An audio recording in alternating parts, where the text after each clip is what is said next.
Proba 1, 2, proba 1, 2. Proba 1, 2.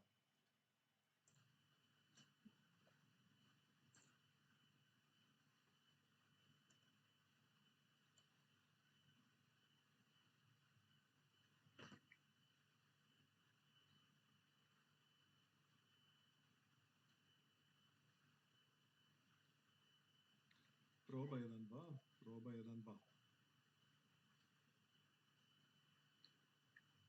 Proba 1, 2.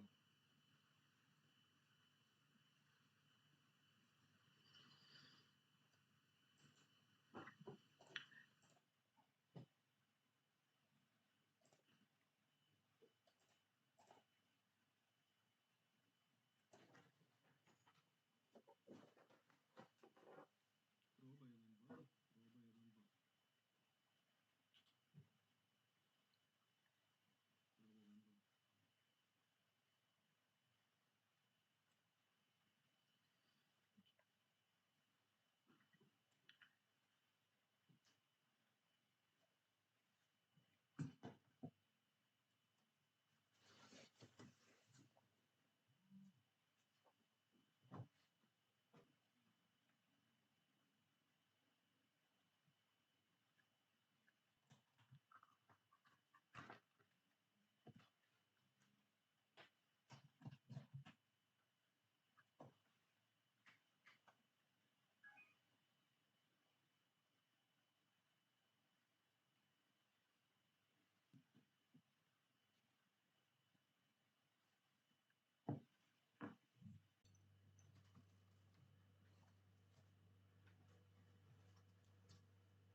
Good morning. This is Stevan. Hello. How are you? Very well. Very well. I'm very delighted to be part of this event today.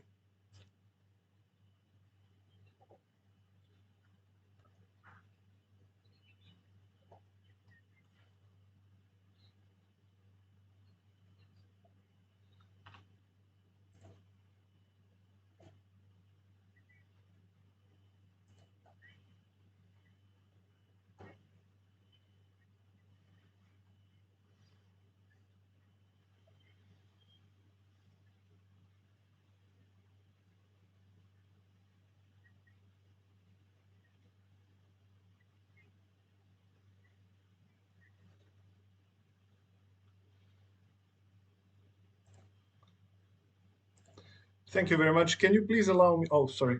Sorry.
Thank you very much.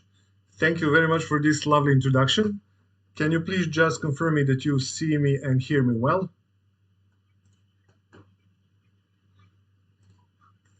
Thank you very much. I would right now I will share my screen. I hope that you see my screen right now. Great. So just let me fix this.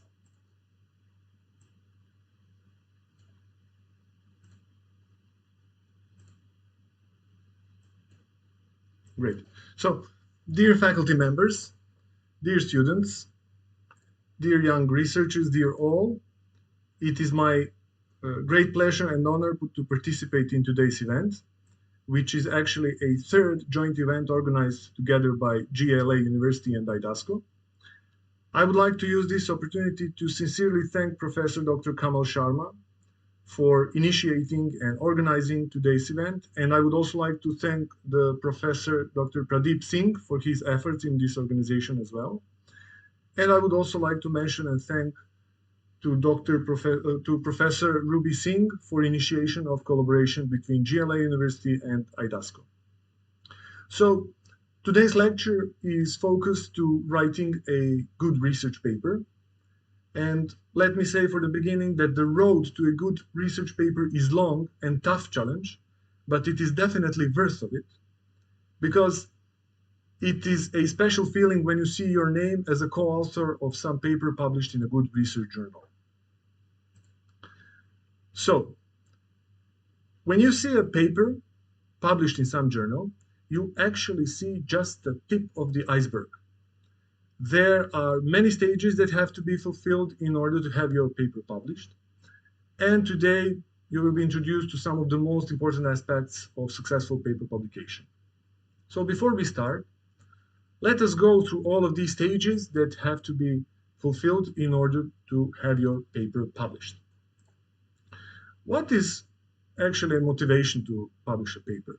Well, the development of new scientific and technological achievements is not possible without publishing of the scientific results. So this lecture aims to introduce students and young researchers to some of the essential steps leading to the good research paper. Let us see what are the stages before paper publication. So in my opinion, we have 5 main stages, although we can make some sub-stages here. And the first stage is, of course, collection of the scientific results.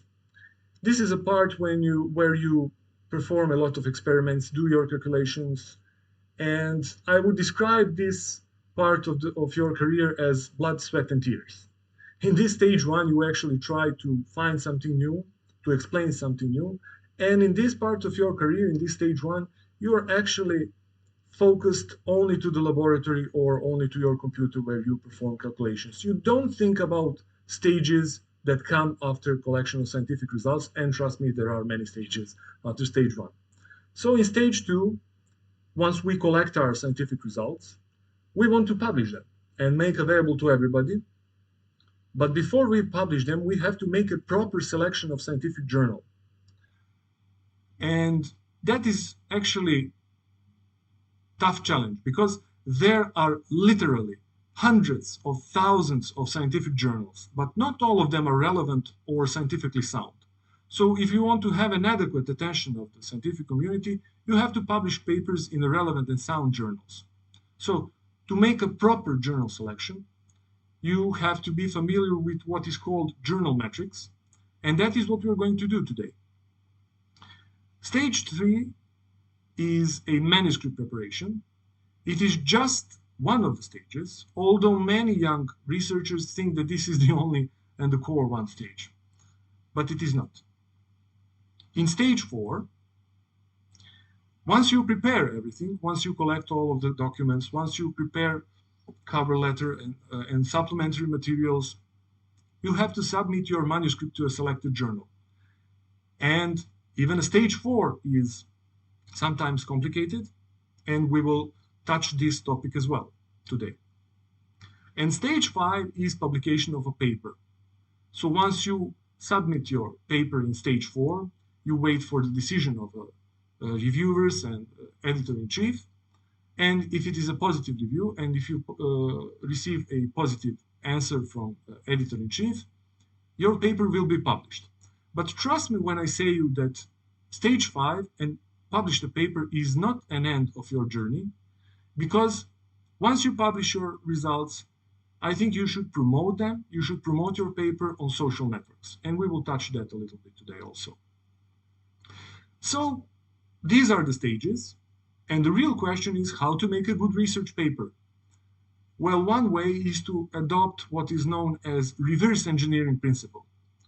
What we're going to do. So we're going to take one good research paper, which is an end product in this stage 5, and then we are going to examine it, and we will use our observations and conclusions about the essential elements of that paper, and we will give our best to make a paper which looks like that paper published in a good research journal. But then we have another question. The another question is where to look for a good end product, where to look for a good research paper, because remember what I said, there are hundreds of thousands of scientific journals and not all of them are relevant.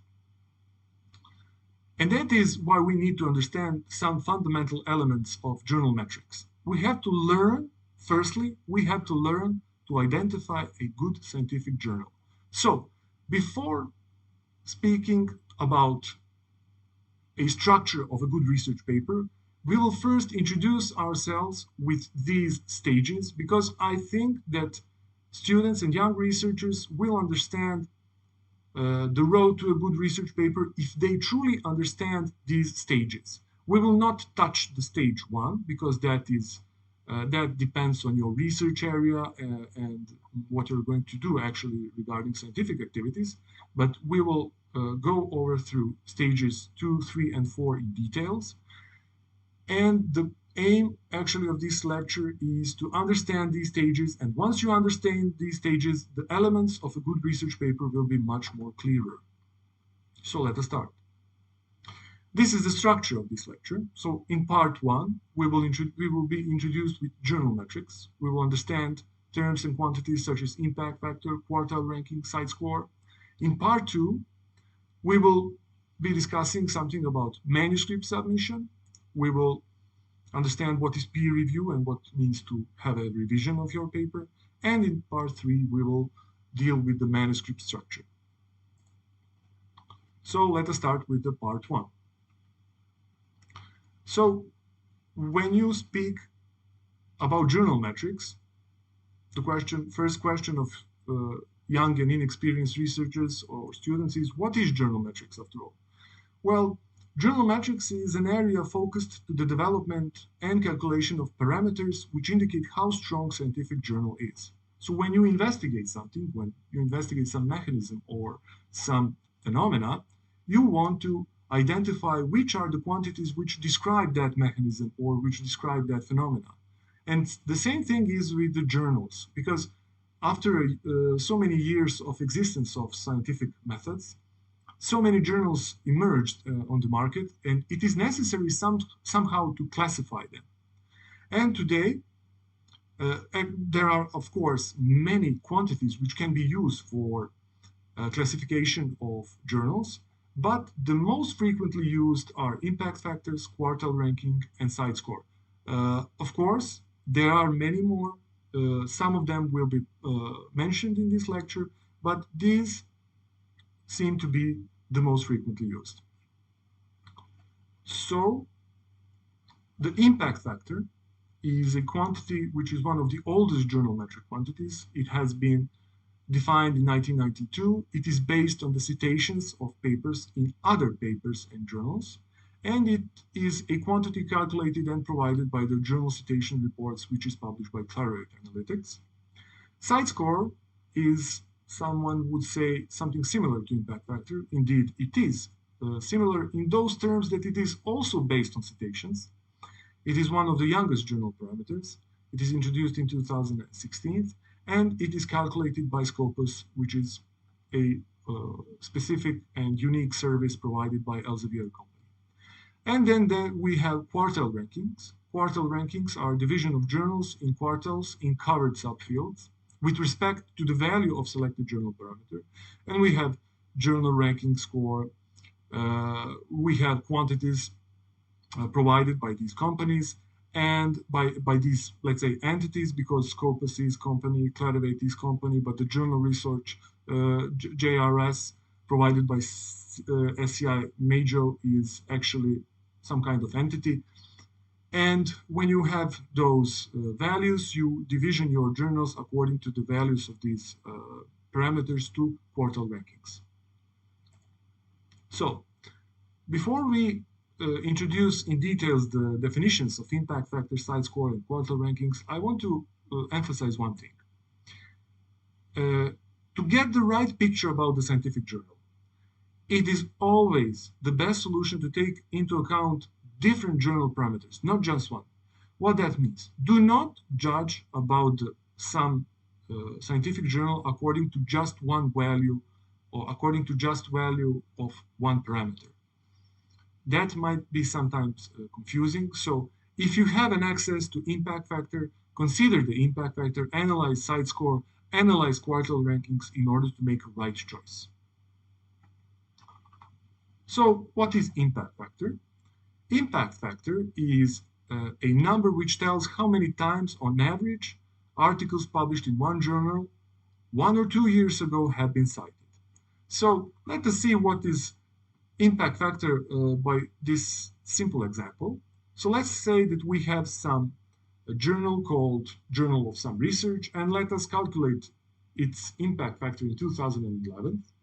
Let's say that papers published in this journal received 250 citations for papers published in 2010 and 240 citations for papers published in 2009.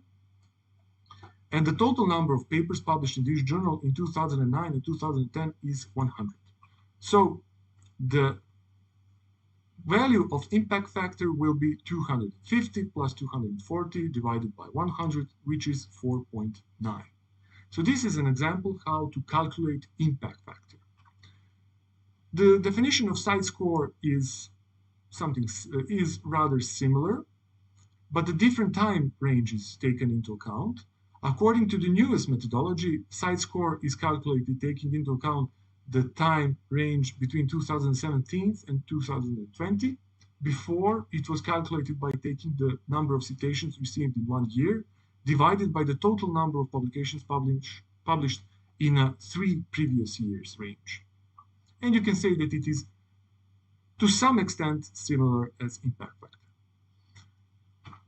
Quartile ranking can be performed, as I said before, with respect to a selected parameter. The most frequently used and the most frequently mentioned quartile rankings are the one provided by the SCI Major.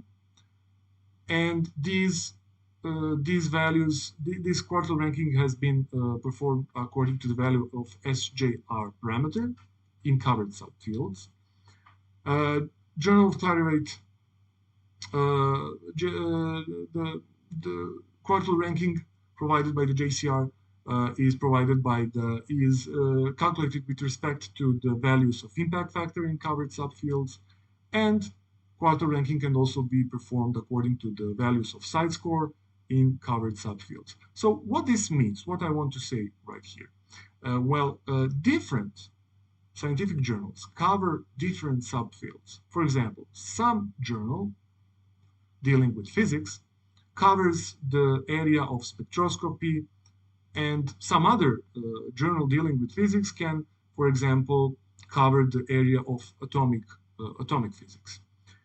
So to make a difference and make a classification on those journals covering different fields, different subfields, we frequently use quartile rankings. So the top 25% of journals are ranked as Q1. That means that the first 25% of journals with the highest values of SJR or impact factor or side score are located in the Q1 category. And the categories from Q2 to Q4 are going from 25% to 50, from 50 to 75, and from 75 to 100. Of course, it is always the best to publish in journals which are ranked as Q1, quartile number 1. So here comes the tricky question.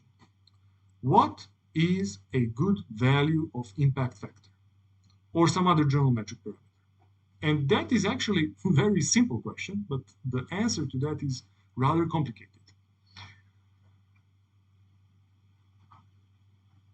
In my opinion, two answers can be given. Usually the students, your young students or young researchers will ask this question, what is a good value of impact factor? So I usually tell them the first and the trivial answer to this question is go for the as high as possible values.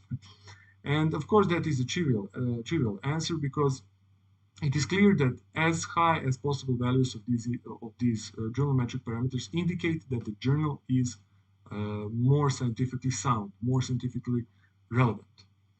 The second answer that I give to them is the following. If a journal has any value of impact factor, it means the following.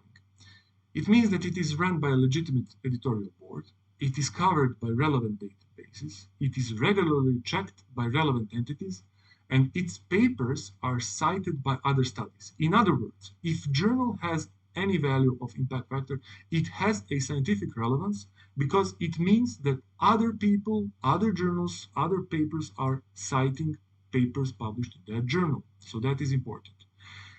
And usually when students or young researchers see that some journal has a low value of impact factor,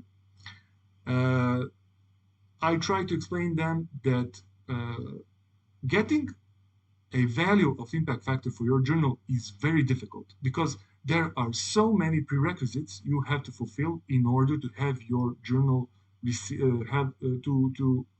for your journal to receive an impact factor. You have to have a diverse editorial board. You have to publish at least 20 or 30 papers per year.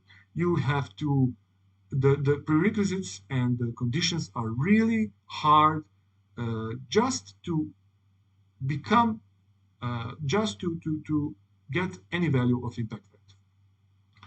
But of course, this is one more very important information.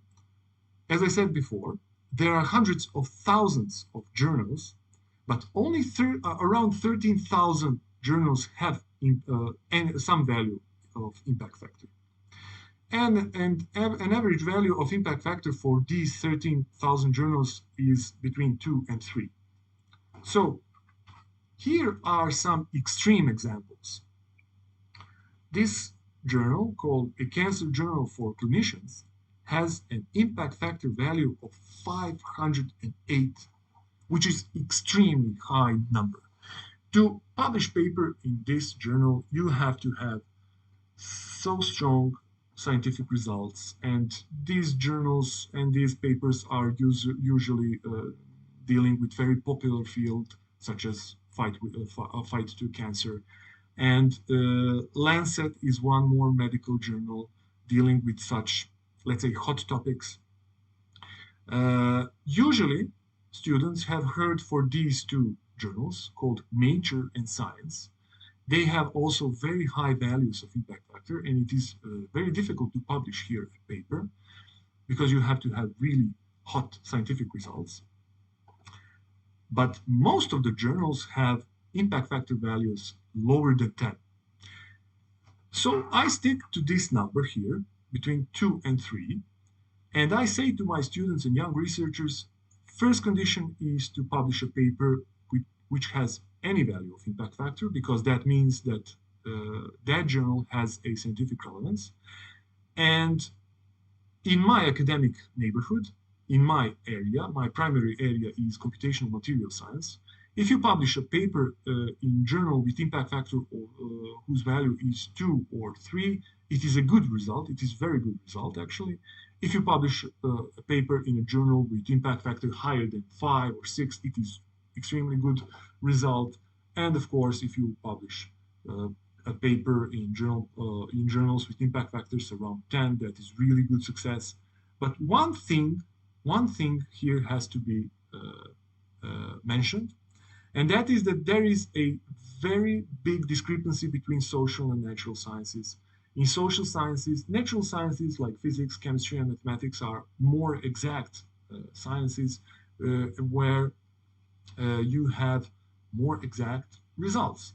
And therefore, many of subfields in natural and technological or biotechnological areas are more popular than some subfields in social sciences, and there is that discrepancy which has to be taken into account.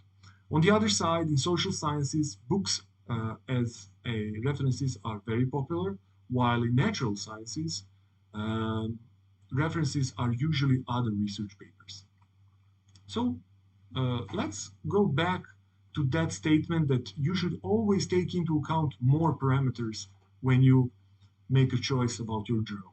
Let's say that we have two journals, Journal 1 and Journal 2, and let's say that the impact factor of Journal 1 is 1.5 and that the impact factor of Journal 2 is 3.5. One would say that Journal 2 is much, much stronger than Journal 1 because it means that on average, papers published 2 years ago have received more than double number of citations by other journals. But in the same time, Journal 1 can be ranked in Q1 category, and Journal 2, even though it has very decent and high value of impact factor, can be ranked in quartile ranking as quartile 3. So it means what these numbers tell us. Well, they tell us that both journals are important. They both have representative values of journal metrics, and both should be considered for publication of our results. But we have to check what are the subfields covered by these journals in order to check why this situation happens, that this journal has much lower impact factor but still is ranked as Q1 in comparison to Journal 2. Well, there are several reasons which might be responsible for that. And for example, it could be that Journal 1 covers less popular subfields. So remember what I said about social sciences. Social sciences, some topics, or let's not stick to the social sciences, let's, for example, compare the areas between mathematics and physics. Usually, topics coming from material science are on average much more popular than some topics from, let's say, for example, from numerical analysis.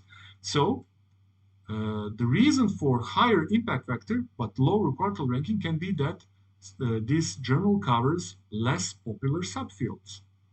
Or it could be that Journal 2 has much more issues per year, so it reaches more readers. Usually, to get the value of impact factor, journals should have been published at least 4 or 5 times.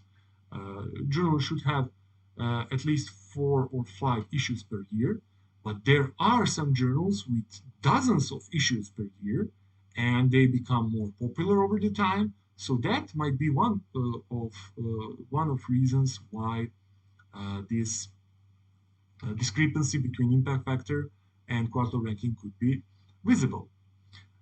Let me also mention one thing, that impact factor is not a perfect journal metric parameter, and that is the reason why we have quartile ranking, site score, and other parameters. There are dozens of articles dealing with pros and cons of impact factor, and some journals have even manipulated the number of citations in order to increase their impact factor. So indeed, impact factor is not a perfect journal metric parameter, but it is still widely used worldwide and definitely the most popular one. Probably as popular as impact factor is quartile ranking according to the SCI major. But some universities, in my opinion, it is very important that university defines which journal metric parameters should be taken into account. For example, in Serbia, The most important journal metric parameter is definitely the impact factor, and the quartile ranking and side score are probably even not mentioned, which is wrong in my opinion. All parameters should be taken into account. So, speaking of journal metrics, we have introduced the topics such as impact factors, side score, SJR, and other parameters, but where we can find information about journal metrics. If I'm a young researcher and I want to find a proper journal for my research results, where can I find those parameters? And here we have a problem, because side score and quartile ranking according to side score are available at Scopus, but Scopus is not a free service. Scopus is available to those universities for which a significant fee is paid, and that is a challenge. The same goes with, for the impact factor. The Clarivate, the company called Clarivate, publishes calculates and provides the values of impact factors, but that is not free as well. You can check the impact factor on Clarivate website. You can check the impact factor for previous years, but you want to know what is the latest value of impact factor. Let me also mention regarding the impact factor that the latest value of impact factor is always the previous calendar year. And this is one service providing the most popular quartile ranking, SCI major, which is free for everybody, but it is using the data from Scopus, which is not free. But that shouldn't bother you. You can go to the website and see the SJR values for journals, and you can make a choice regarding the journal where to publish your results. There are also many other parameters available at this website. But as I said, still it is not as popular as impact factor is. So let me mention that all of these are great sources, definitely should be taken into account in choosing the right journals. And that is the fact that these services are not free motivated me to start my own project called Impact Factors Online, where I have collected the impact factors for all journals for the last 5 years. I have collected the latest side score values. I have provided the latest side score quartile ranking according to the covered subfields. And you can also find journals by covered subfields. You also have graphical representation, and soon it will be possible to print a report in a PDF. What was my motivation to do this? Well, scientists in Serbia have one service where we can check the impact factor values for all journals for the last 5 or 10 years, but that service is also not free, and that service is not working properly in the last few weeks. And I wanted to make something free for academics with no ads, but also in the same time very useful when you want to choose the right journal or to check what are the journal metric parameters for your journal for your needs are. So right now I'm going to present this tool.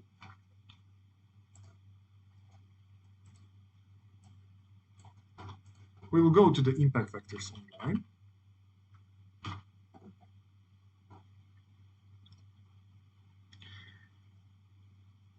So when you want to check the latest journal metrics of some journal, you go here. And then this program will be opened. And you can here type the name of your journal. For example, lately I have published several papers in Journal of Molecular Liquids. Press the search button, and you will receive the information about who publishes this journal, what are the ISSN numbers, and what are the values of impact factor. So we can see that this is very decent impact factor values. The side score is even higher, and the highest quartile ranking of this journal is Q1. And down here, you will see what are the categories which are covered, actually subfields, subcategories which are covered by this journal. So we can see that this journal publishes results from condensed matter physics, materials chemistry, spectroscopy, physical and theoretical chemistry, etc., etc. And as the latest, you receive the interactive graph which presents the latest the impact factor values for the last 5 years. So you can see that the impact factor value of this journal nicely increased over the last 5 years. So this is very useful tool to check how stable is your journal actually, how stable your journal is. When I say your journal, I think the journal where you want to publish your paper.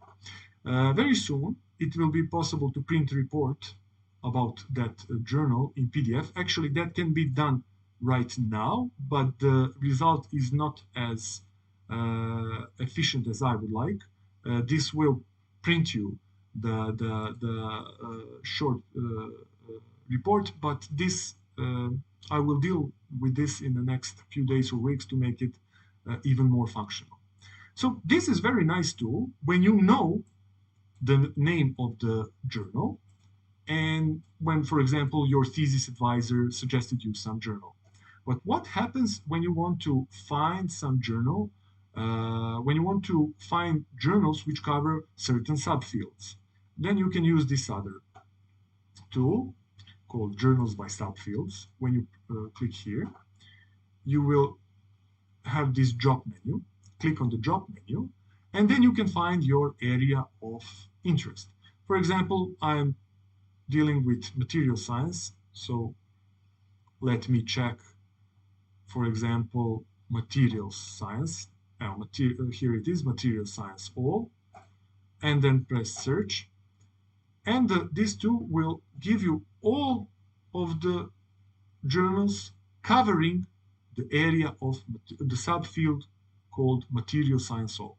Of course, this is very wide subfield. Let us, for example, check what are the journals in the area of insect science, for example. So we have less number here of journals. So there are 153 journals covering the subfield of insect science. And of course, let's say, for example, for embryology, we have only 16.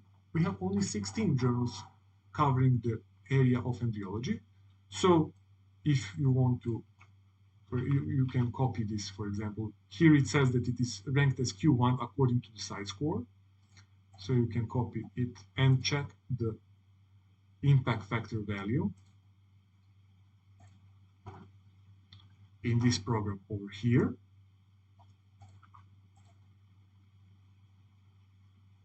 So the impact factor is also very nice, very high, 4.025. Site score is even higher, and the highest quartile ranking is Q1. You can see that it covers embryology, but it also covers genetics, molecular biology, cell biology, etc., etc. And here is the value of impact factor for the last 5 years, and an average impact factor value is here, also provided by this blue line. So you can see that this journal has stable and high and stable values of impact factor.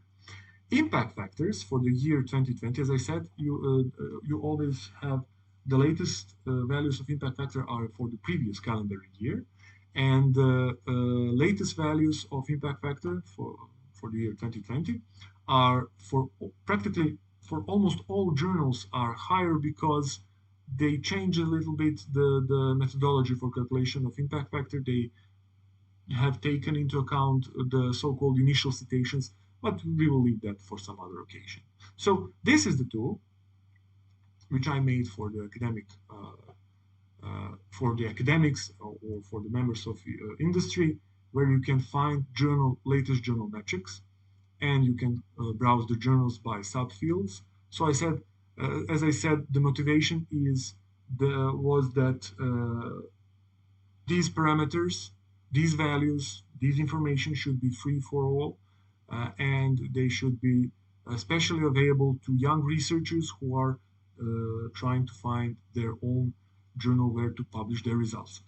There are also some other resources of impact factors where you can find impact factors, but as I have been preparing for this lecture, I saw that they didn't update the latest values of impact factor, and those some of them are full of ads and are a little bit hard to be used, but that doesn't mean that they are not useful. By simple typing into Google, by simple googling, you can find probably some other tools for these purposes.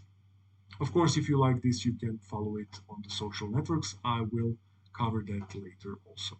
So let me go back now to my presentation. So no ads and free. These are some practices for students. I hope that there are a lot of students attending this lecture. So for you, I have prepared this, let's say, some small homework.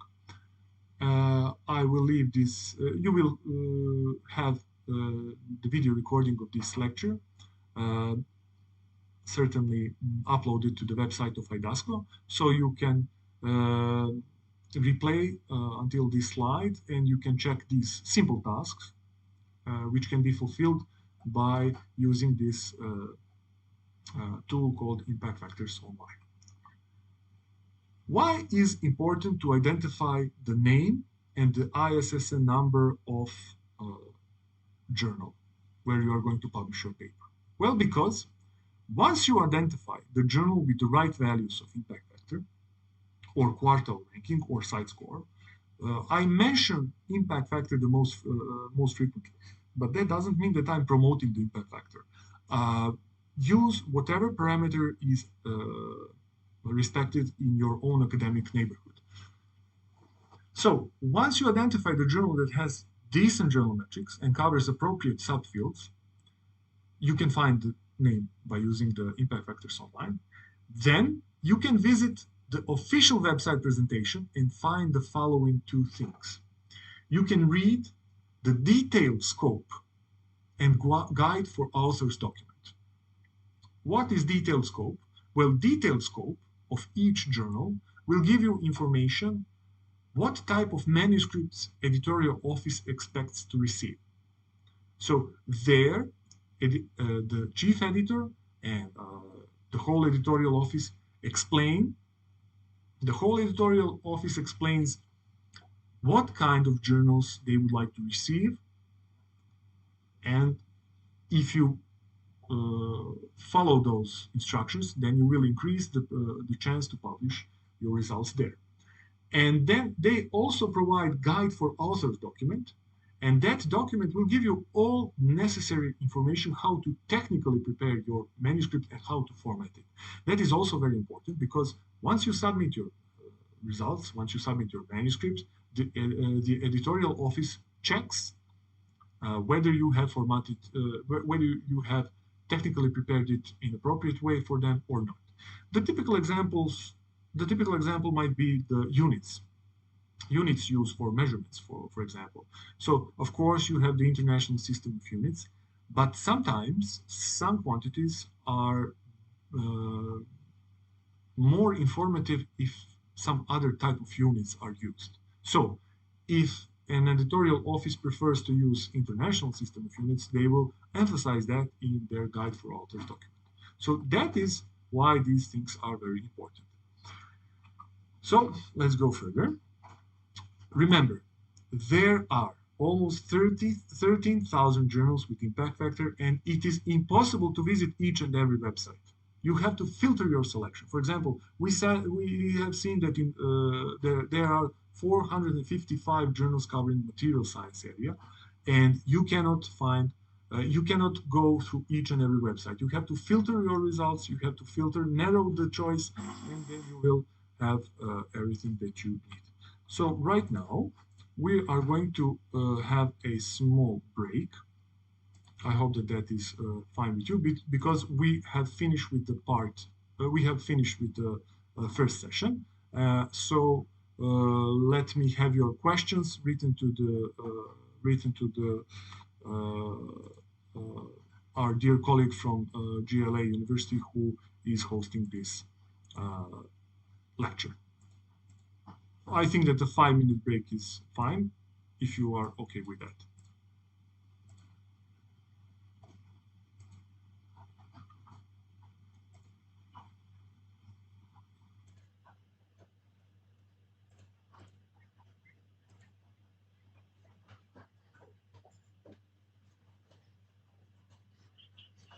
Good afternoon.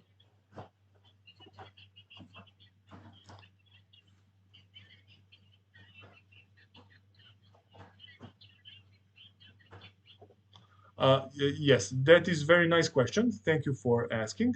No, there is no defined precise value of impact factor which would lead to the division in quartile ranking. They simply calculate impact factors for all journals, for those 13,000 journals, and then they say the top 25% are ranked as Q1 and the next 25% of those journals are ranked as Q2, and then goes Q3 and Q4. So there is no minimal value. They will take simply, as Q1, they will take simply the top 25% of journals. That is, of course, if you use the impact factor. But quartile ranking can be made also according to the site score or according to the JRS parameter. Thank you very much for asking that nice question.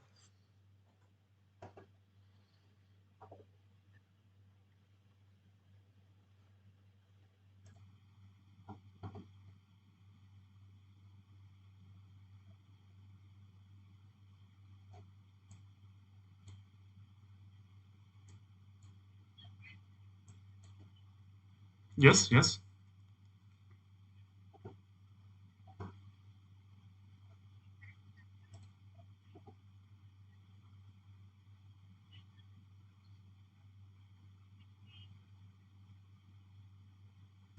That is very, very nice question. That depends on your academic neighborhood.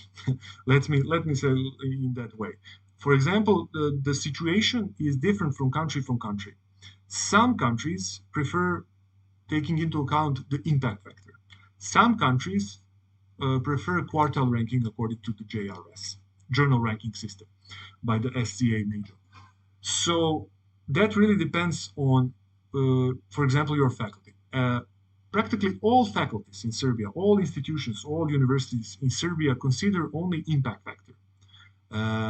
And I think that is wrong. And there is one specific situation. For example, there are some journals which are ranked as Q3 or Q4, but they don't have impact factor. So those publications will not be considered by faculties in Serbia, for example. On the other side, I know that there exist some faculties, there exist some institutions which have forbidden the usage of impact factor because they say that impact factor can be manipulated, which is true to some extent. There are some ways you can manipulate the values of impact factor, but the company that calculates the impact factor have managed to find ways how to identify those journals who are trying to make a scam, and then impact factors are retracted for those journals. So, of course, as in every aspect of our lives, we have thieves, we have scams, and so the same things is in journal publishing, because this is really, really expensive market. It is really serious market, and of course, there are some individuals who are trying to make scams. But as I said, once the authorities identify those journals are really seriously punished, and they don't have academic relevance anymore because people have heard that they try to manipulate the impact factors, and they have consequences. They definitely have serious consequences. So my suggestion would be to always go for impact, to check the impact factor and to check the fields which are covered by that journal, which you can see by using the impact factors online. And of course, make a suggestion, always check with your authorities which which journal metric parameters are important for them. Because why is that important? Because you can finish bachelor studies, for example, in India. You can, for example, come to a master studies in Serbia and take a PhD studies, for example, in Germany or United States or any other country.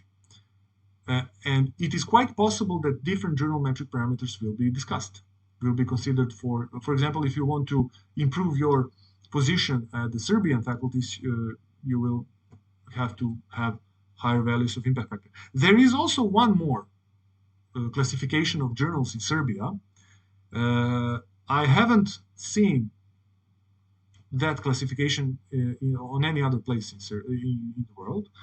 That is actually division not to quartiles, but to terciles.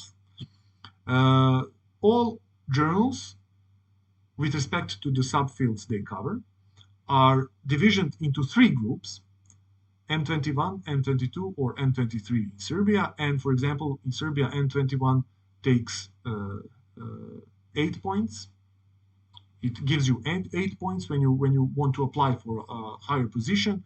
M21 gives you 8 points, M22 gives you 5 points, and then M23 gives you 3 points. So, for example, I once published a paper in a journal which has impact factor almost 4, but it was ranked at that moment in time as M22, which meant that some journals with much lower value of impact factor had brought much more points to other people because they are ranked as M21. So you always should have take into account different journal metric parameters.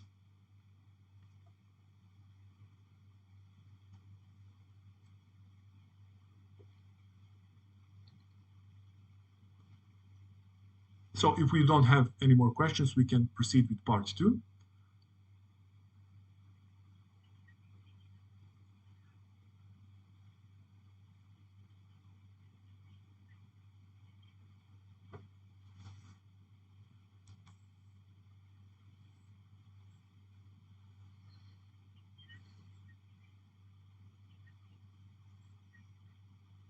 Okay, thank you. Okay.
Thank you.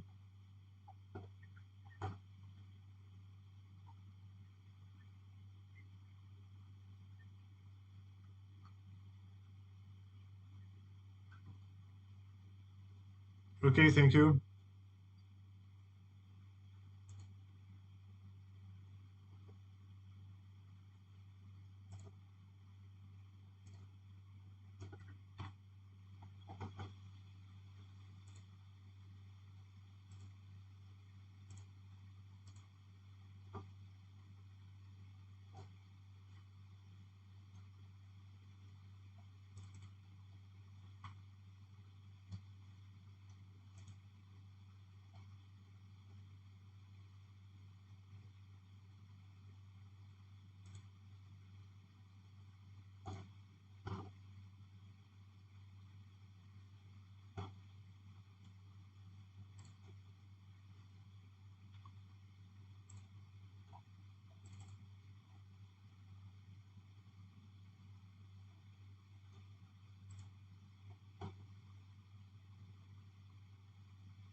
Okay, I hope that you hear me now and that you can see my screen. Can you please just confirm me that?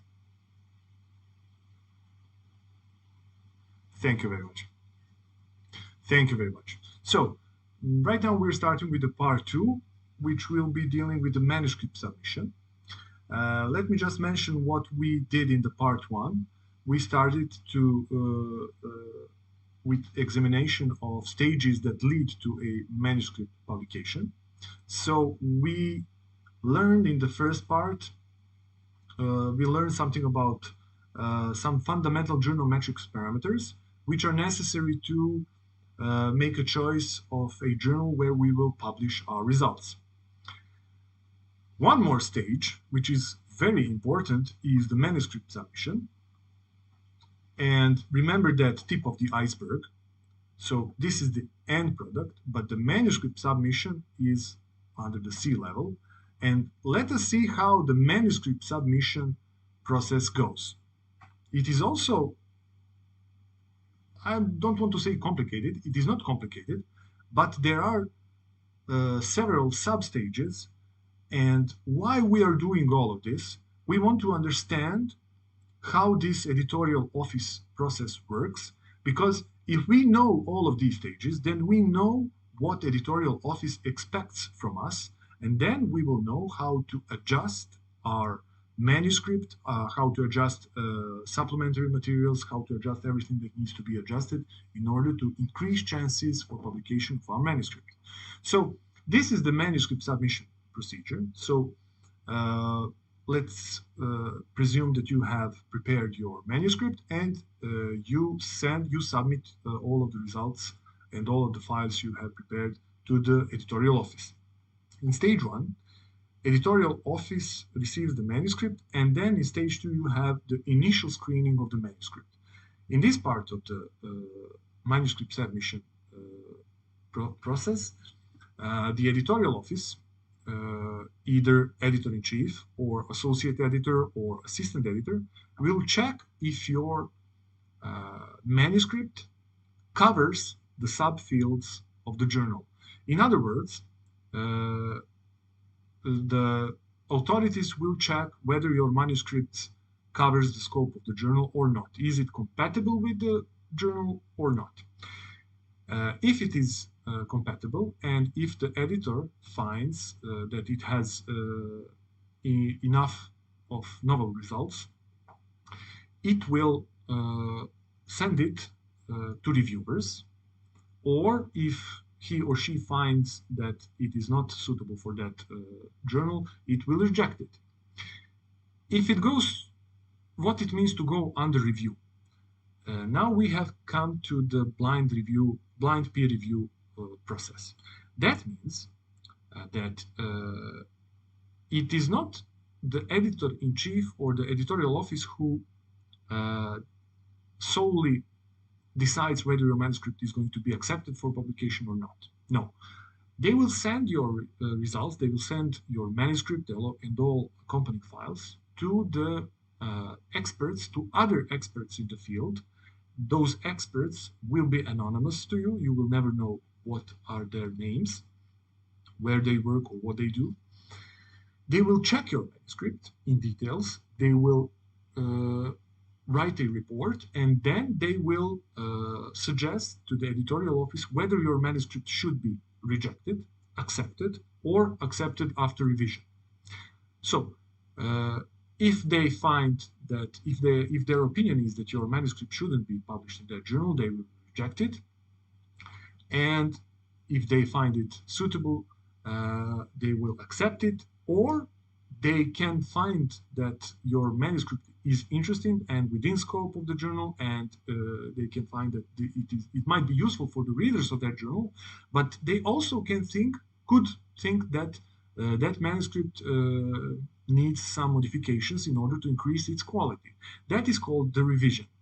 In the revision stage, if they suggest revision, the manuscript will be returned to you with the detailed explanations on what to change, what to modify in order to increase the quality of your manuscript. So, what can reviewers say to you? They can say some rather technical notes. They can say increase the text size in some figure, remove some table, add some table, or they can suggest some more substantial revisions. For example, they can suggest you to do some extra calculations, to explain some parts of your manuscript better. They can, for example, suggest you to change the title of your manuscript. Maybe they don't like your title, they think that it could be more informative, etc., etc. There are many things that reviewers can tell you. That, trust me, I've seen a lot of comments. Some usually, in most of the cases, you will receive rational and good comments. In what terms good? Good that they will help you. Those comments from reviewers will eventually help you to increase the quality of your manuscript. Of course, as anything in the existence, the manuscript submission and the review procedure is not ideal. Sometimes some reviewers will be biased.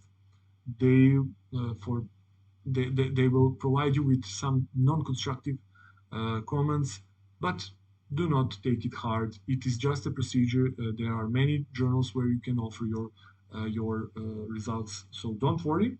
Always, no matter what are the comments of the reviewers, no matter how you like it, or no matter how you like it, or if you like it, or if you don't like it, never lose your spirit. In any comment from any reviewer, you can learn something new. And if you have that attitude, if you see things in that way, you will pave the way to the good journal for your results, trust me.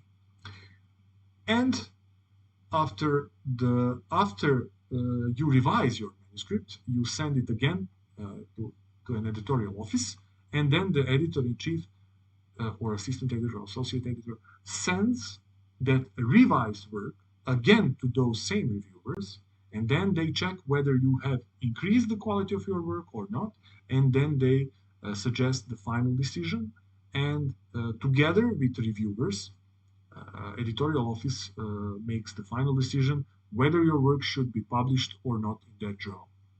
So, as you can see, manuscript submission is just one of the stages towards the publication of your manuscript, but it is also very complex. And I remember when I was submitting my first manuscript to a serious journal, and it lasted for several days. And then I had to Google each and every step and to find to find solutions for these steps. So now, when we know what are the stages in the manuscript submission, let us see what are the main elements of manuscript submission.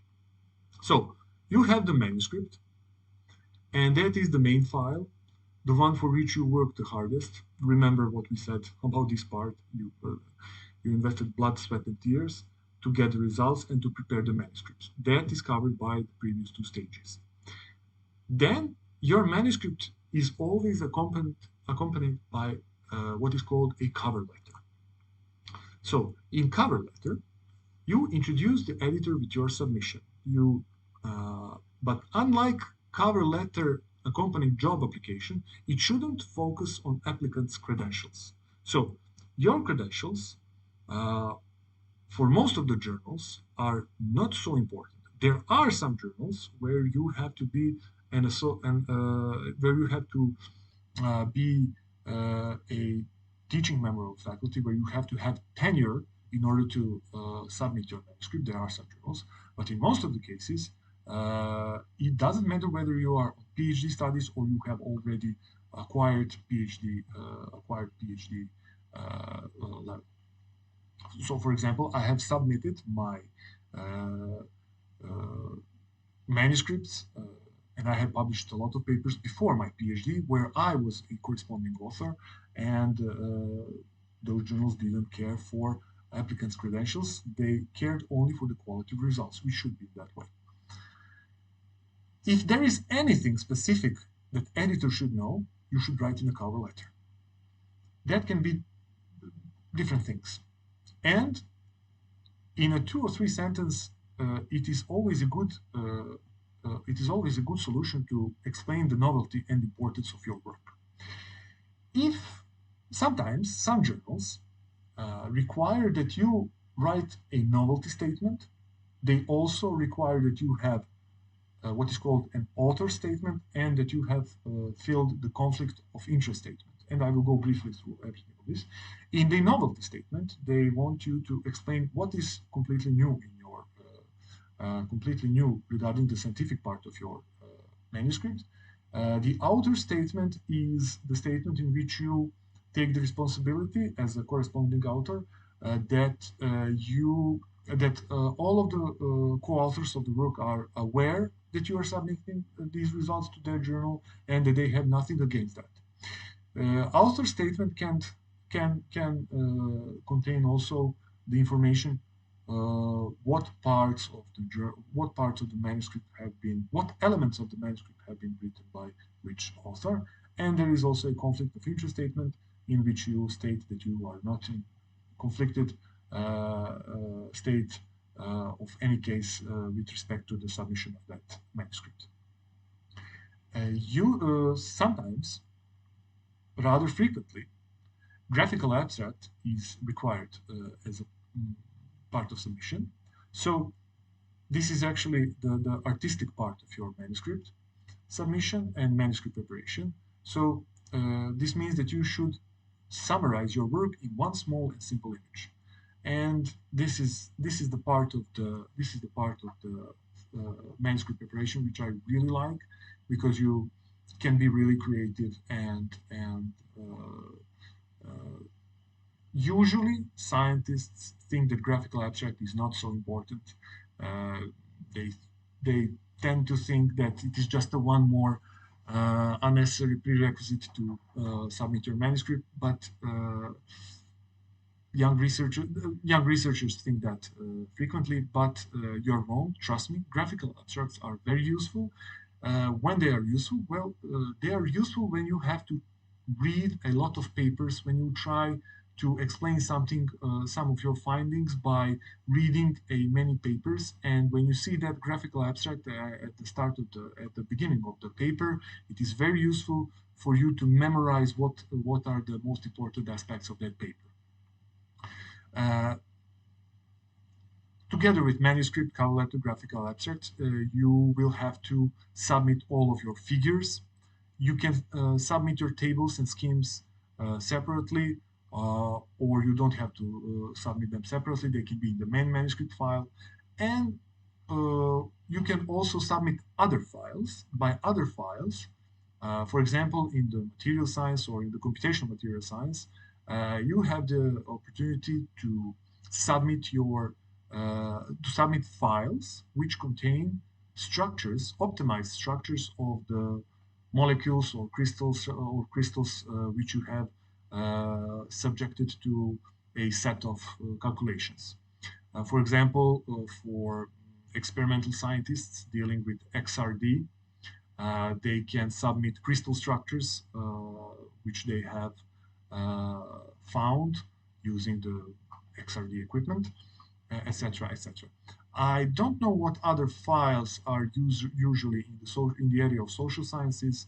If there is somebody from social sciences, maybe somebody could comment briefly at the end of this part. What are the main elements of manuscript submission in case when social sciences, when manuscript covers social sciences? These are the main elements of manuscript submission. It doesn't mean that these are all elements. Some elements can be added, some elements could be excluded. For example, graphical abstract, as I said, is not always required.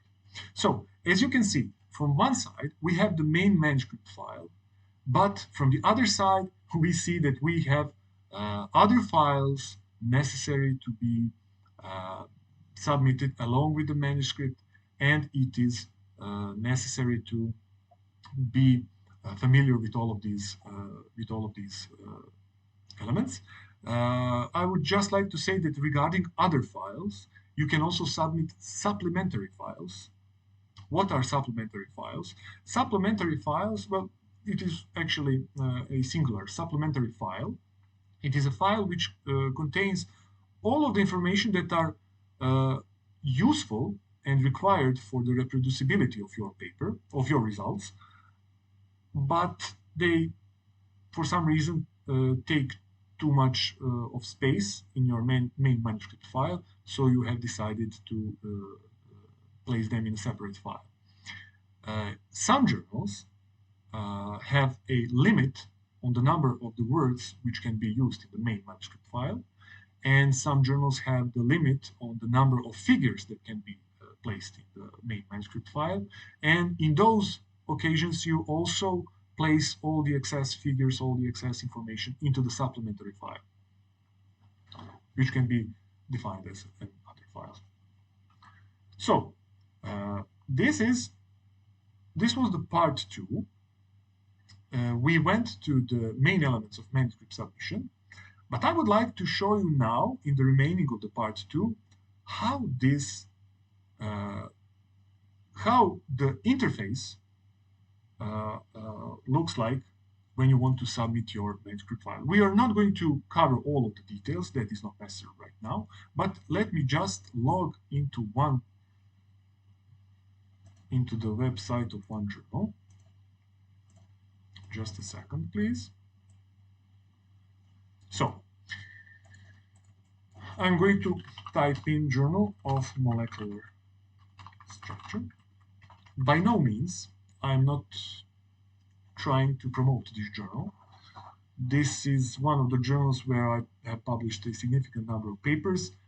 There is no specific reason why I'm mentioning it right now, but this is only for the purpose of the presentation of how does the manuscript submission stage looks like. So when you type this into the Google will tell you, will give you the link to this journal, and this is very important part. And this part is also connected with the previous part, with the first part of this lecture, because this is the official website of this journal. It is a journal of molecular structure. And you have the information here, who is the editor-in-chief. This is the main person responsible for the running of the journal. You also have editorial board. Editorial board has to be diverse in order to be considered for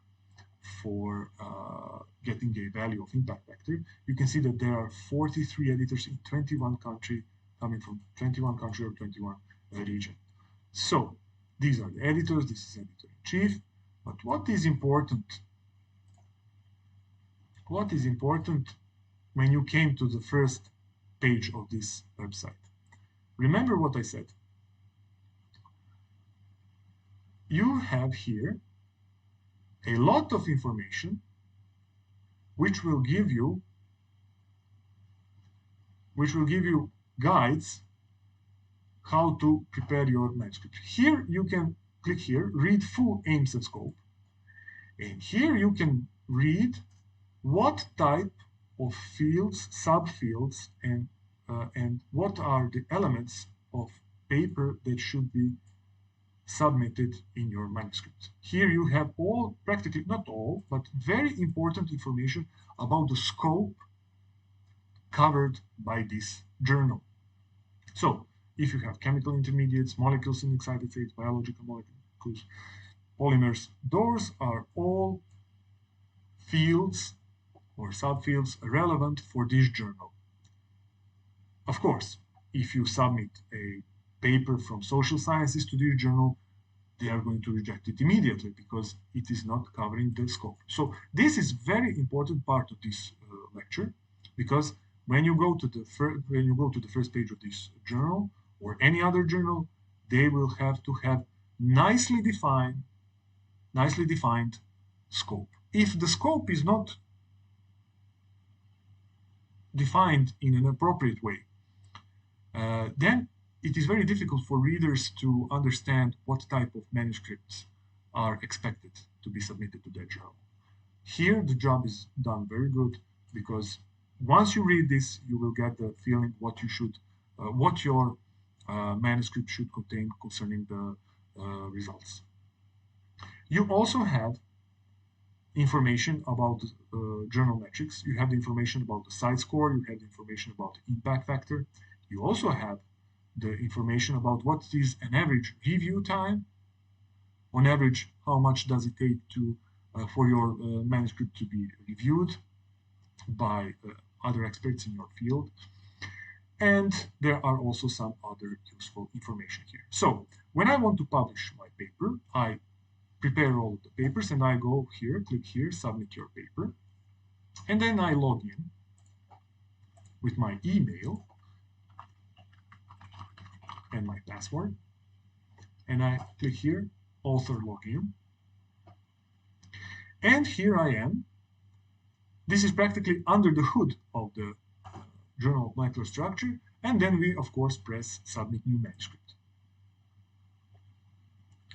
And this is how the interface looks. First, you have to select an article type of which you are submitting. So usually we are submitting research paper, original good research paper. But beside research papers, we have something what is called a review article. Review article is different, of course, much different than research paper. It also contains scientific results, but not the completely new scientific results. It contains the most important scientific results obtained by the author himself or by other authors related to a specific field. And what you see right here are these are the special issues of this journal, and special issues are usually related to some conferences. So if you have participated in Analyticon 2020 conference, then you have the opportunity to offer your manuscript to be published in a special issue of Journal of Molecular Structure. So let's go with the research paper. Let's go with the proceed. Forget about the ORCID right now. That is something which we will cover on some other occasion. And this is how it looks. This is how the manuscript, this is how the interface looks. So right here, you drag or drop files that you have to submit here, or you can go browse, and then you can upload all of the files which will be considered by the editorial office. And in this part, you will upload the main manuscript file, you will upload the cover letter, you will upload figures, you will upload supplementary files, and all other files that you find it useful for the reviewers. And here you will you have the possibility to suggest the reviewers of your paper. Of course, the suggested reviewers are almost never contacted. They will always contact the reviewers they find suitable, but you can suggest some authorities in that field, and maybe or maybe not they will review your paper.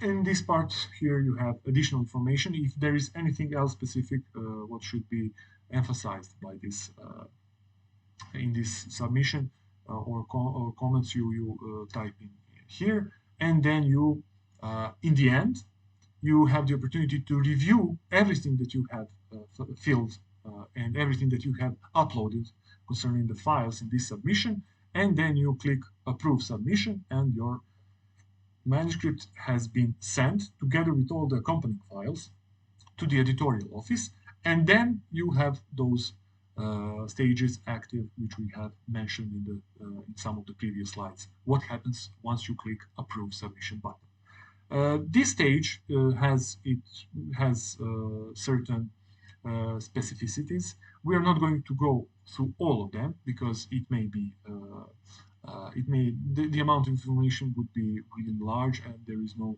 need to do that right now. As I said, the purpose of these parts of this lecture is to get you a feeling what should have been done, what should be done in order to publish your paper. So as you see, manuscript submission is one very important stage which has to be fulfilled, and it contains a lot of details which are eventually learned by try and error process. So right now I'm going to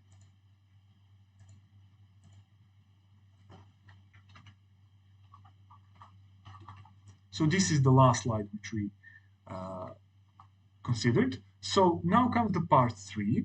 Since this part of the lecture wasn't so difficult and wasn't so long, I think that we don't need a break regarding the part 3, and I will be very glad to answer your questions right now regarding the part 2, regarding the manuscript submission.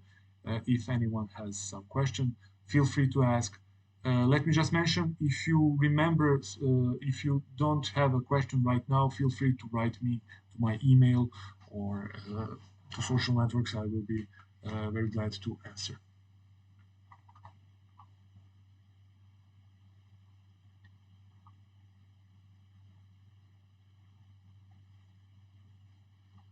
So questions, are there any questions?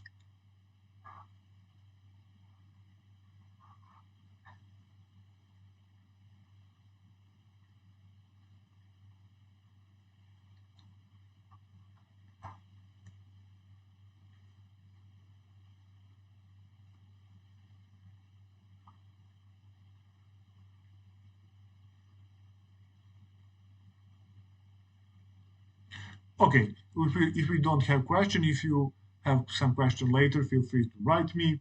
As I said, there are many specific moments in this stage and in all of these stages, so feel free to ask those questions later by email or something else. Okay, so let's go to part 3.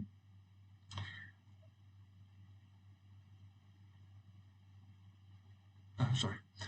So in part 3, we are going to discuss some of the main elements of manuscript structure.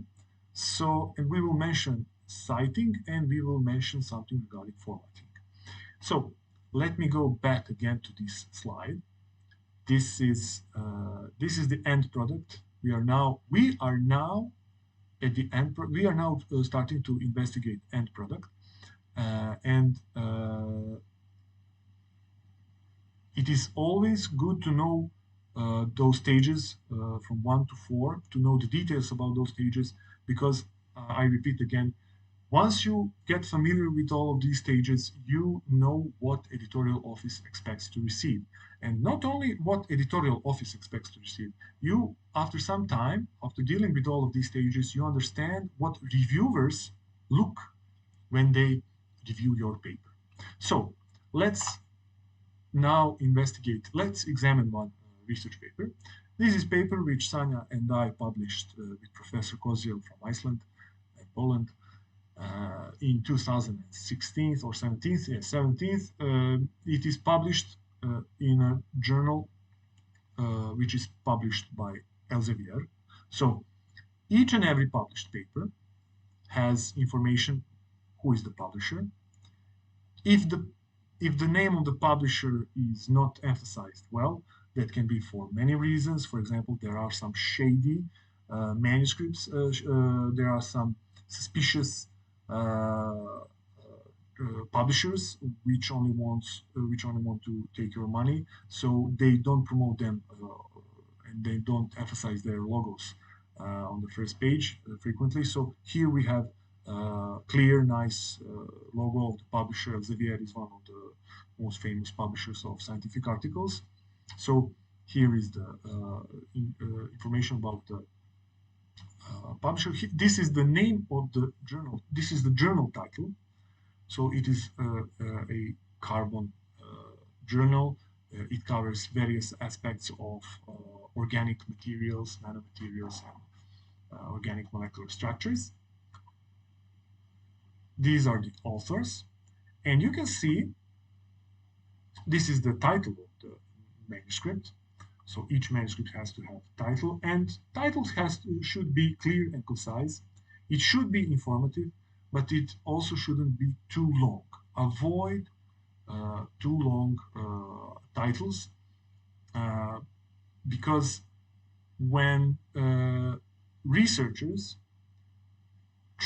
read a lot of papers to try to explain some of their findings, they tend to exclude from the search papers with long titles, long or unclear titles, because that means that they should read the whole manuscript rather than just reading a title. So when I search the literature, I really like the situation when a lot of things are clear from the manuscript title.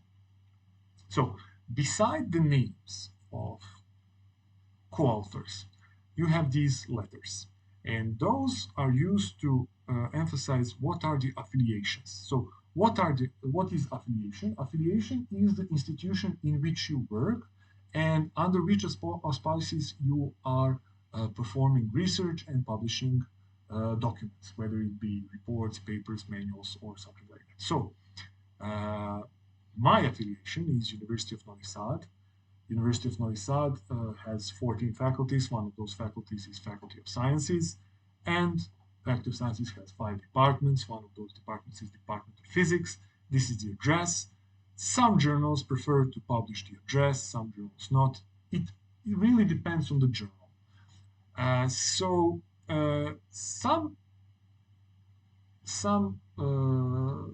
scientists, some research scholars prefer just to write to which faculty they belong in the university. For some reason, I prefer when we have enough space to write to which department we belong, because on my faculty, on the Faculty of Sciences, departments are large structural units, and in my opinion, department should be mentioned, but in the end, it really doesn't matter too much, because it is the Faculty of Sciences who is being positioned on ranks in the university, not the department.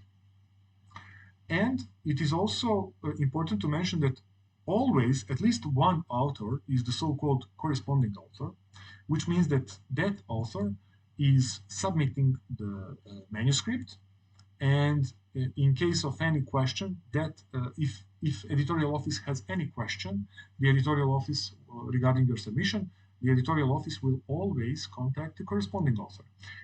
Most frequently, there is only one corresponding author, but occasionally there are some submissions where you have 2 corresponding authors. It is also possible that co-author has 2 affiliations or 3 affiliations, because some professors, some scientists are having engagement with other institutions as well. So, for example, here our colleague professor has 2 affiliations. One affiliation is from Iceland, and the other affiliation is from Poland. That means that he actively works for both institutions, and he's doing a great job at both institutions. Next, we come to the abstract. So the abstract is contains short information about your work.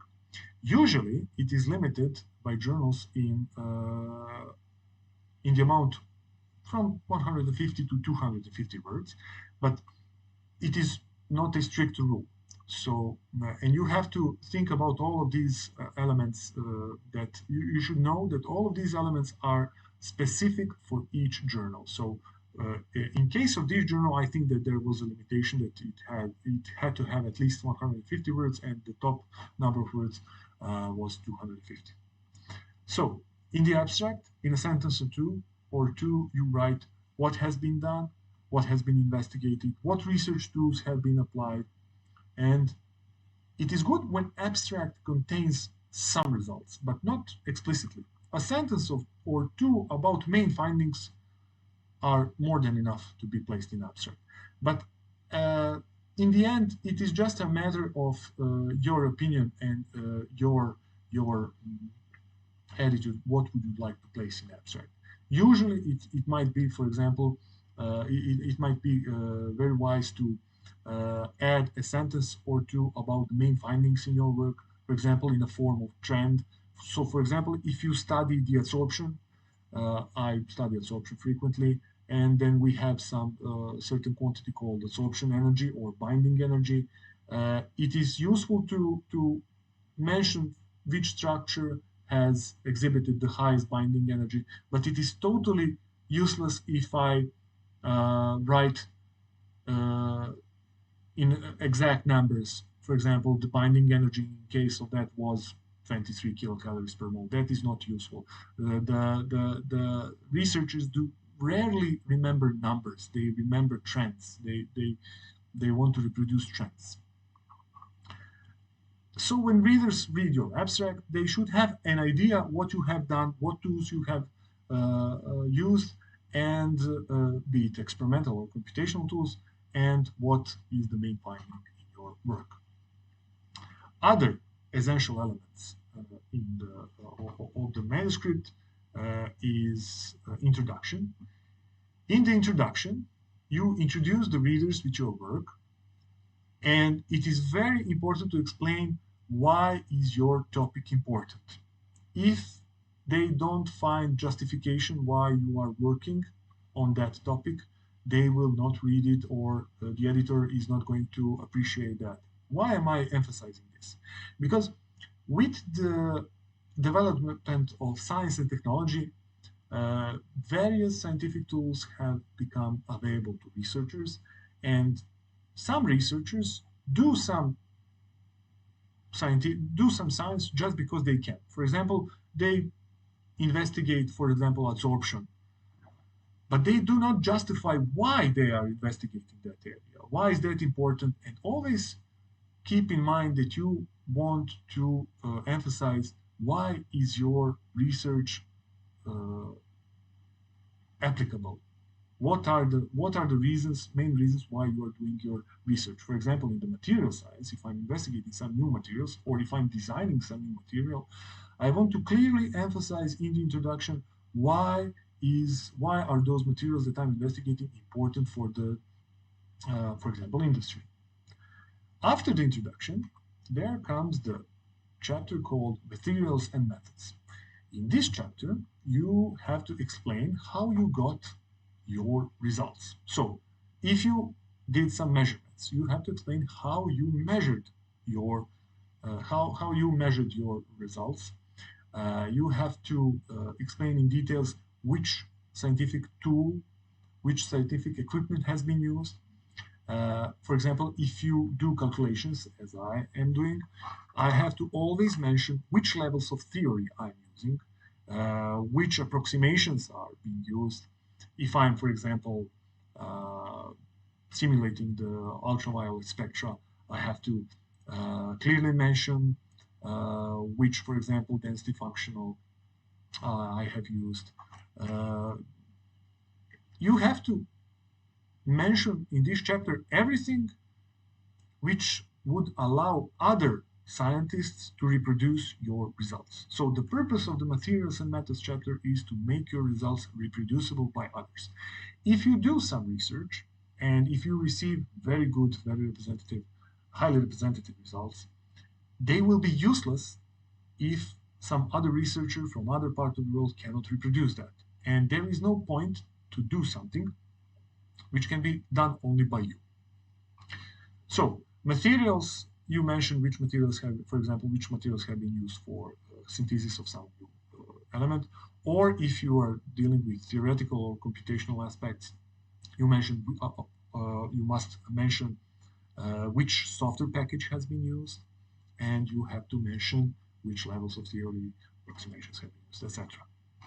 In the results and discussion part, you present your results, and it is really a matter of choice, a matter of a style. How do you prefer to write, and how you prefer to present your results? But I have an advice for you, and that is use words and space wisely, and use graphs and tables wisely. There are types of researchers who like to describe everything, who like the descriptive way of presentation of results. I think that descriptive way is very important, but it has to be nicely complemented with graphs and tables. Do not use too much of graphs. Do not use too much of tables. Use like a healthy diet. Like a healthy diet. When you want to have a healthy plate of food, so you use different types of food. So this is the same approach should be used here. Use description. Use descriptive approach. Use graphs. Use tables whenever you can. Always try to identify if you have some interesting trend. For example, if I investigate adsorption on several adsorbers, I want to present those results in a form of a trend. So that is what researchers like. They like simple but clear and informative graphs and tables. Always try to complement your statements and findings with other studies. Why am I saying this? All that I said about presentation of your results, it is like a picture. Different artists will paint a different picture, but some will use one type of a paint, the others will use, for example, just a pen or pencil. It doesn't really matter. It is a matter of style, but it is always necessary to complement your statements and findings with other studies. It is always important to compare your results. If you just write what you have observed, it is going to be useless for other researchers. They want to know how your results compare with other studies. And that is what makes the writing of a good manuscript challenging. Because in order to do so, you have to read so many other papers. So for example, if I'm investigating binding energy of some molecules, when I receive results, I should compare them with other studies. If I just write that my binding energy is 20 kilocalories per mole, it means nothing to other researchers. But if I say the binding energy is equal to 20 kilocalories per mole, but the researchers reported the other value in some other study, then the researcher which is reading my paper will have other sources, he or she will be able to compare my results, the results from other study, and their own results. And that is how we build the scientific discussion, by comparing our results with other results. And let me tell you one piece of advice, which is very important. Never be afraid to compare your results with other results. If for some reason you think that your results are not well representative, do not be afraid to compare them with other results. You got what you got. Always check, double check, and triple check your results. But if you got what you got, never be afraid to compare with other results, because that is what makes the scientific discussion sound. If we don't have scientific discussion, if we just write our observations, if we just report the numerical values which we have calculated or which we have measured, that such studies are useless to other researchers. So always keep in mind to compare with other results. Once you finish with the results and discussion, it is very important to summarize all of your results in a conclusion, in a conclusions chapter. So present your results in the conclusions, but in a shorter and in a clear and concise and informative way. Again, use words and space wisely. This is a mistake. Do not use graphs and tables wisely in the conclusion. For some reason, this was copied. So in the conclusions, present your results in a short way, and try to emphasize what is the most important.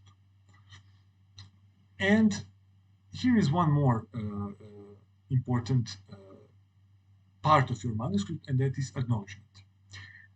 Young researchers and students usually forget to write anything in the acknowledgement section, but it is very important to have this section, because in this section you mentioned all organizations or people thanks to which you had resources to perform your research. So what can be mentioned in acknowledgement? In the acknowledgement you can mention the project, the grant which you are using, thanks to which you have purchased the equipment. You can mention if some colleague particularly helped you to prepare that manuscript. Mention that colleague. Feel free to mention that colleague.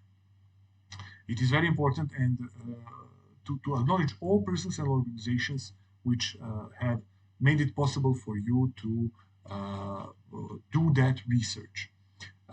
For example, if you use, for example, supercomputing capacity of some laboratory, mention that laboratory. Mention all the people.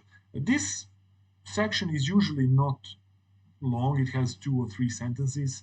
If you are mentioning, for example, I'm mentioning in all of my papers, I'm mentioning Ministry of Education, Science and Technological Development of Republic of Serbia, because that is the institution which has provided us with resources to perform this research.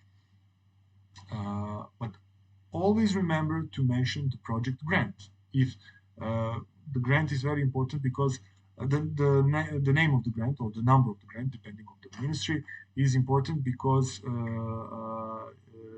you publish your results in order to justify the usage of those resources. So every now and then, if you're a project coordinator, you have to write reports, and in those reports you have to mention what has been done, not just experimentally or by calculations, but you have also to mention how many papers have been published and where they have been published. So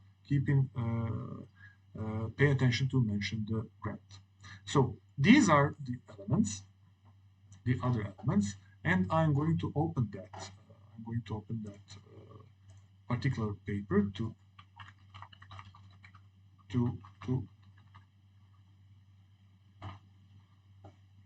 show you how this is the initial version. Sorry, here is the. So this is the one of the papers, for example. So as I said, the first page has been discussed in details. So here is the introduction. And why am I opening this page? Because I want to mention something regarding citation, something regarding mentioning of the other references. You see, this is the introduction. And every now and then you see these numbers.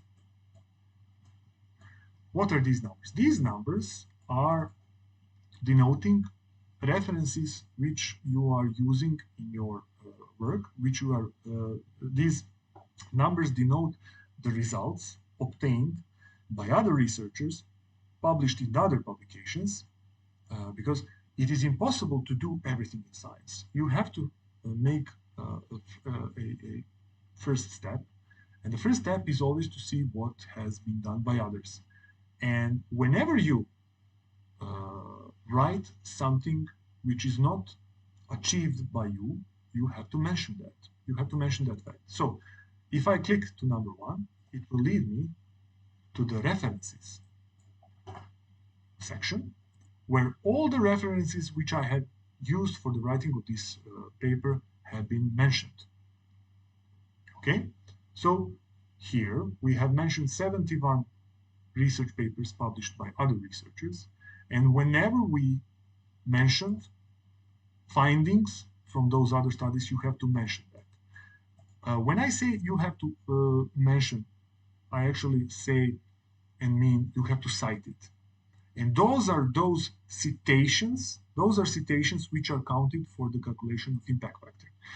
So my message is, whenever you use other people's results, you have to acknowledge them by citing their papers. How do you technically cite other references? That depends on the journal. So in this journal, this is the so-called numerical citation, where the other references are presented as numbers, and in the end of the paper, there is a references chapter where all the references are have been placed in order of appearance in the main document.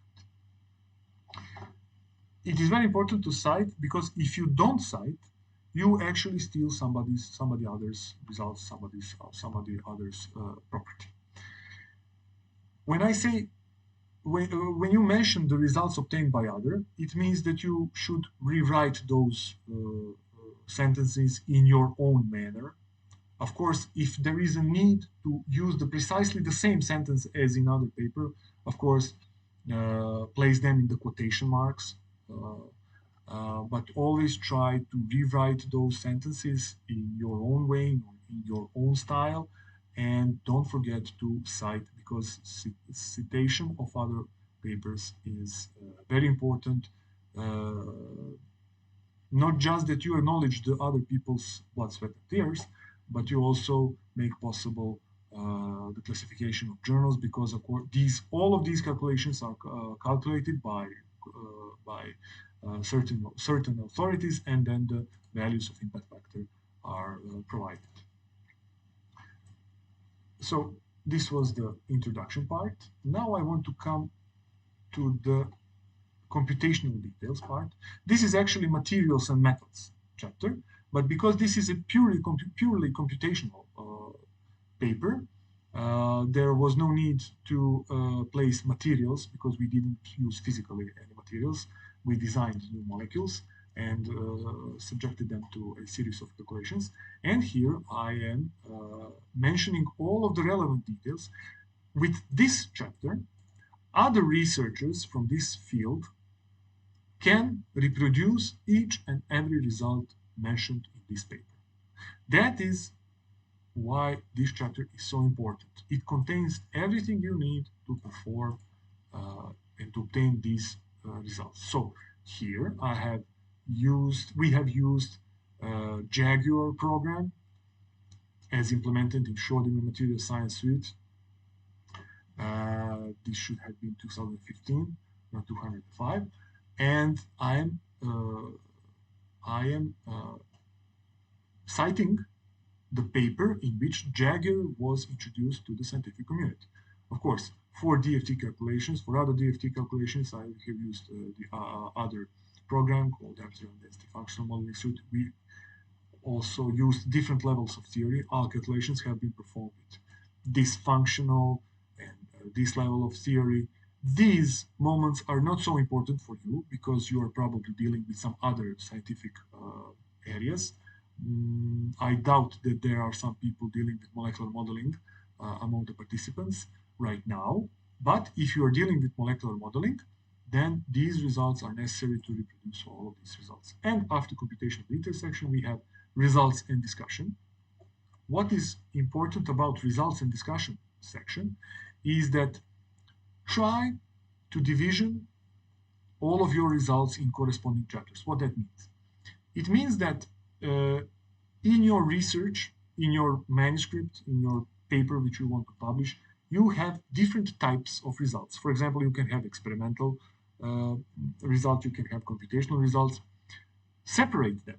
If you have experimental results, place them in one chapter, place the computational results in another chapter. So this is the reason why we have chapter 3, and chapter 3 contains subchapter 3.1, 3.2, 3.3, 3.5, etc., etc.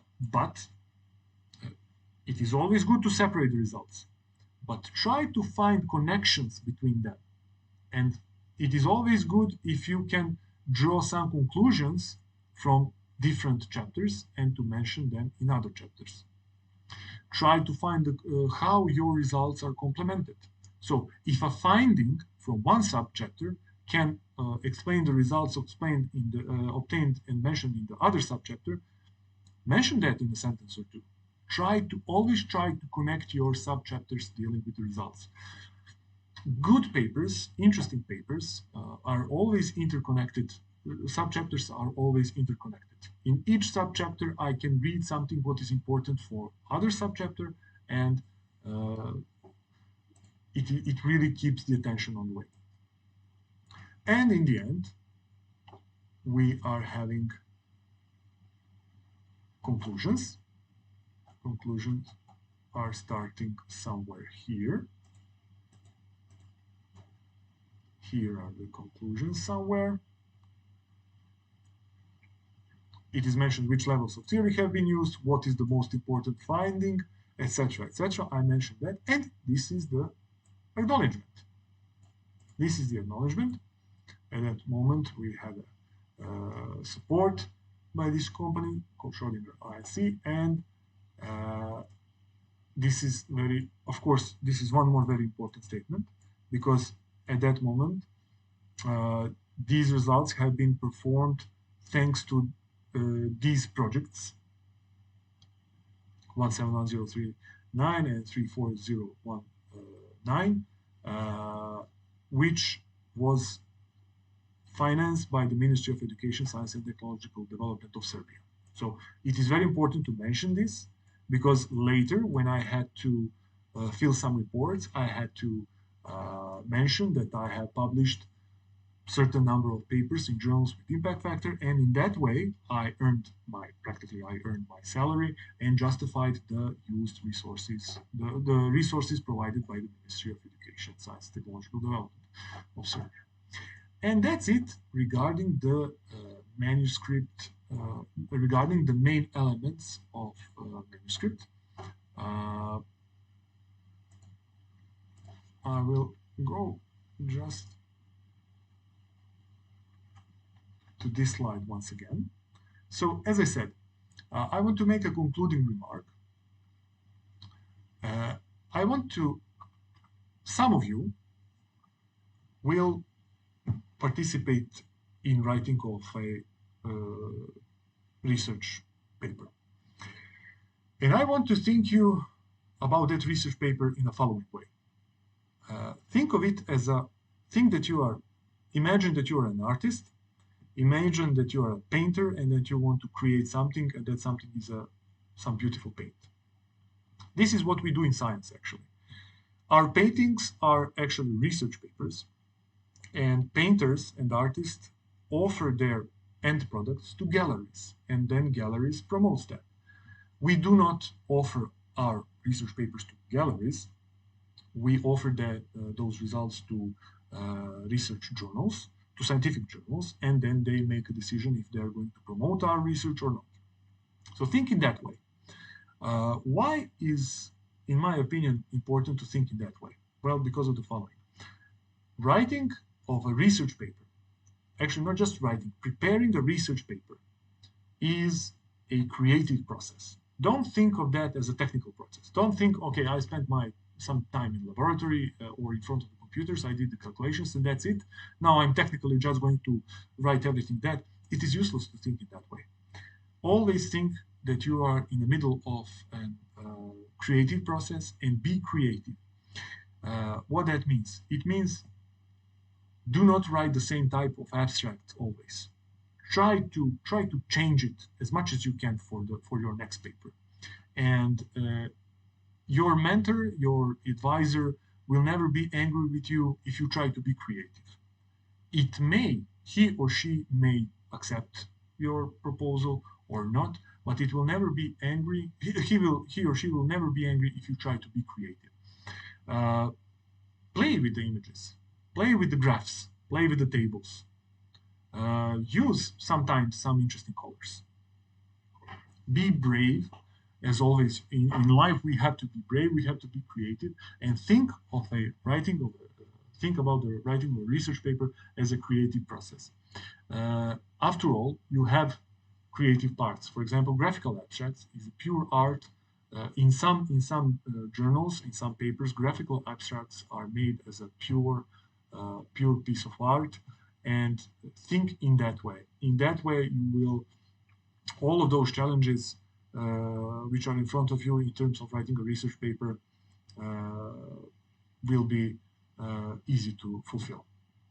So before we start this is the end of this last part of this lecture.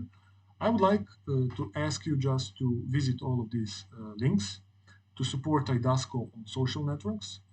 If you like the Impact Factors Online project, please visit the website, recommend it, follow it, follow all of these on the social networks. Here you can have some links which are specific to me, so you can use them to contact me if you have some questions or any other ideas, what could be the next project, etc., etc. One way to promote the Impact Factors Online and to keep the ads away from the website is to visit these links and to support on social networks. So if you have questions, I'm open now for questions. Feel free to ask whatever you think it might be useful.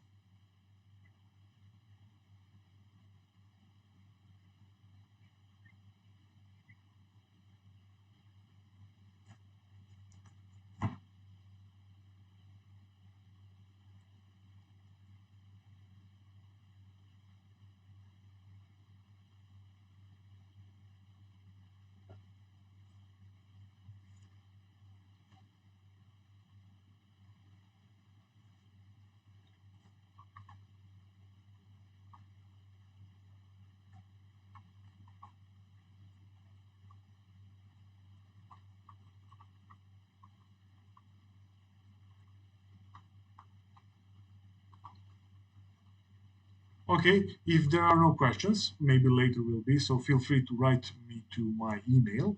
I just want to mention this slide again for students. If there are students or young researchers, try to focus to this slide and try to solve these very simple challenges. You can email me later, and I think you can I think that this tool can be very useful for especially the young researchers, because it is very rare that you have the information about the quartile ranking and impact factors and site score at the same place, which was my motivation to do this. So if there are no questions, I am finished.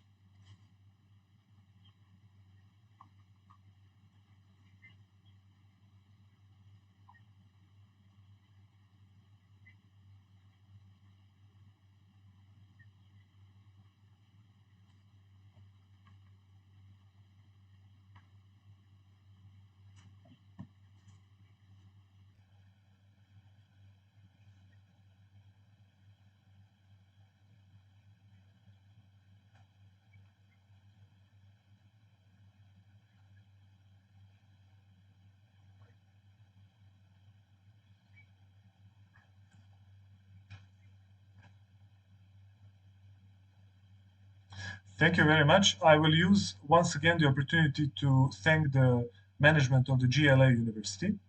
It is really a pleasure and it is an honor to collaborate and communicate with all of you. I just want to mention that we started our collaboration with researchers from India in 2015. And so far we have published, Sanya and I have published together more than, I think, 80 or 90 papers, 80, 85, 90 papers in journals with impact factor, thanks to the collaboration with Indian researchers. And we learned a lot. I don't have the words to explain how much we learned from our dear friends and colleagues from India. And it was really enlightening and really motivating for our association called AIDASCO to sign the memorandum of understanding with GLA University. And with each of these events, we learn a lot, and we are very thankful for that. If there are uh, students who would like to learn more, just feel free to write to us, and we will organize as many as necessary online events to cover all the fields which are useful for both to students from both India and Serbia. Thank you very much.